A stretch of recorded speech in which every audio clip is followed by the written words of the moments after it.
Hey everybody, welcome to Breakfast All Day. Alonso here with Matt and Christy. And apparently very popular on iTunes among indie movies is the latest from Josh Trank, who was last in theaters with the very ill-begotten Fantastic Four remake. Now he is connected with Tom Hardy, and they're telling us the story of Al Capone. Al Capone. Tom Hardy mumbles his way as Al Capone. This catches Capone towards the end of his life. He had been diagnosed with neurosyphilis and was so messed up mentally by it that he was released from prison because he was clearly no harm to anybody. He's been staying on his wonderful property in Florida. And, you know, he's maybe having hallucinations. He may or may not have hid $10 million someplace, but can't remember it. He's got, the FBI is still watching him. And he, you know, he's a handful. Yeah, this is not a pretty picture. This is not the tough Al Capone that we see in, say, The Untouchables. The Untouchables or any other movie. It's pretty pathetic here. You know, Hardy gives it his all, and I can't really necessarily, like, I was kind of into what Hardy was doing. I kind of wish this movie was better. You know, there's moments that actually, like, oh, you could have had a real interesting thing happening, but I don't think Trank's up to it. Is Tom Hardy turning into Johnny Depp in that, like, all he wants to do are movies that require a lot of makeup or like some covering of his face and a weird voice and like, I love Tom Hardy as an actor. I think he's fascinating, and I think that at his best he has like incredible amounts of, you know, whatever it is the camera wants to look at in an actor's face. You see a film like Locke, you see a film like Bronson. This is a guy who knows how to hold a close-up. This is a guy who knows how to directly communicate with very little between him and the audience.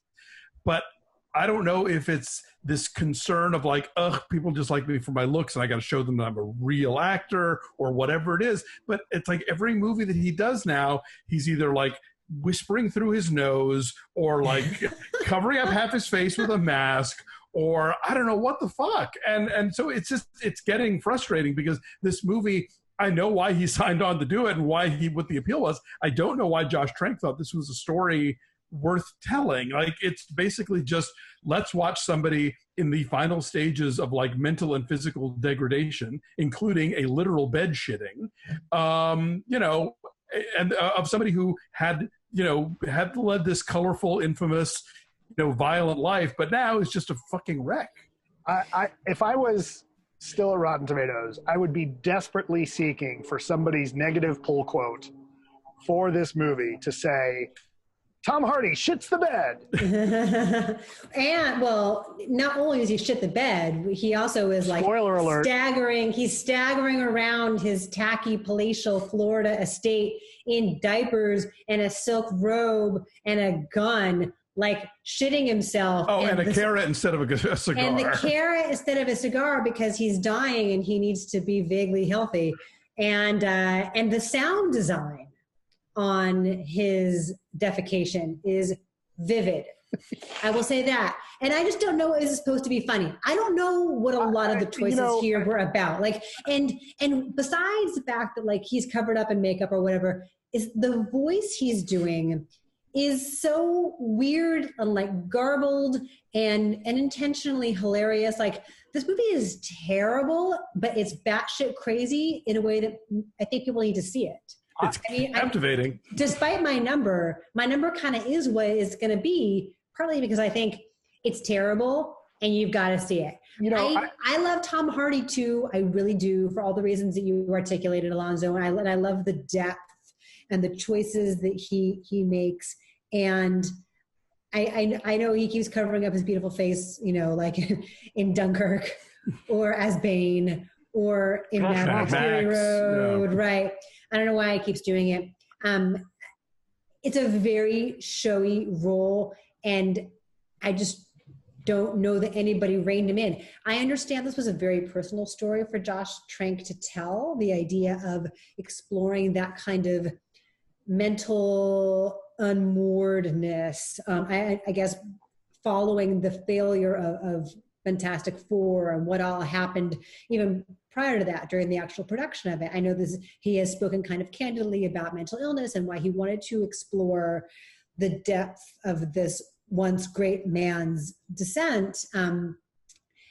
But this is just really misguided. I will say Linda Cardellini is actually trying to act, and she's always trying to provide, a hero. She's so good, and she's trying to provide some emotional groundedness opposite this just Tasmanian devil of overacting, you know?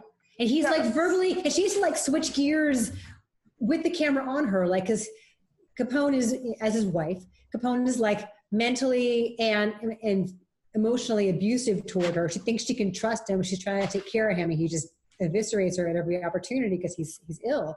And she's there. She's trying to convey the truth of that. And it just feels like it never, I don't know. It's in the service of a crazy film. This movie is crazy. There's some stuff I like going on at first, like, you know, I'll use the cliche, like Tom Hardy could read the phone book and kind of make it interesting, right? Like he's chewing scenery like we've never seen him do before. And I mean, more so than we saw in The Revenant, you know, like you can even understand it. What was the TV show we had? We did it on What the Flick, and I can't remember now what it was called. But the one where he's like sort of taking over the East India Company. That one. That was also pretty hammy. Right.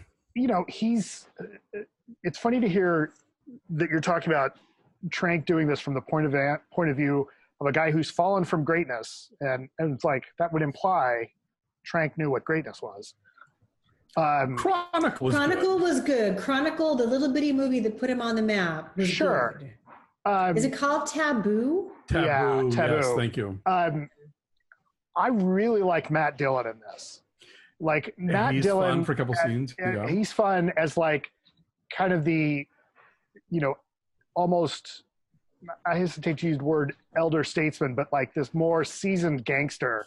I would totally watch more of him in a role like that. Like, you know, there's a lot wrong with this movie, and a lot of interesting choices. Like having LP do the score is a really interesting but kind of cool choice. And then like showing us the mundane stuff, like when Capone gets mad at that alligator, was hilarious, because that kind of fit in.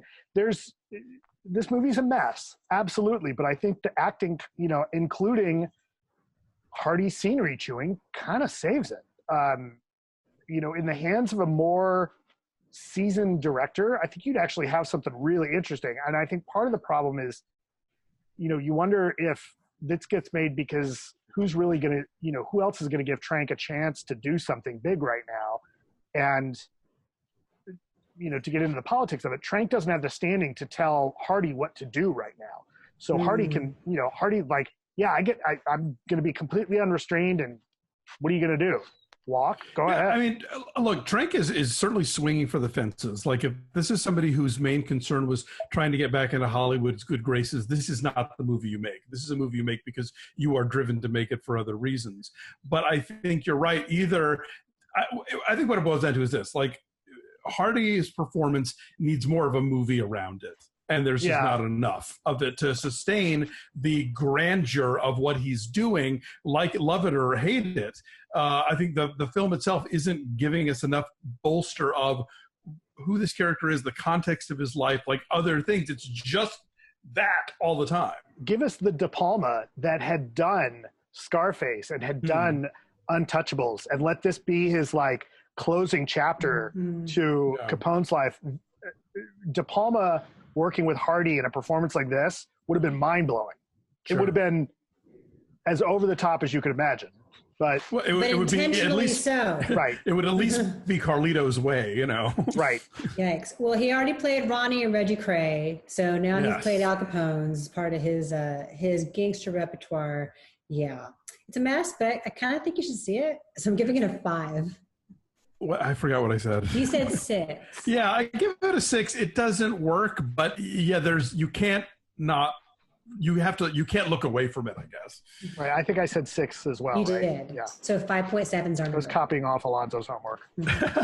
It's a lot of things, this movie. Not necessarily good things, but it's a lot of them, whatever it is. It's a big portion.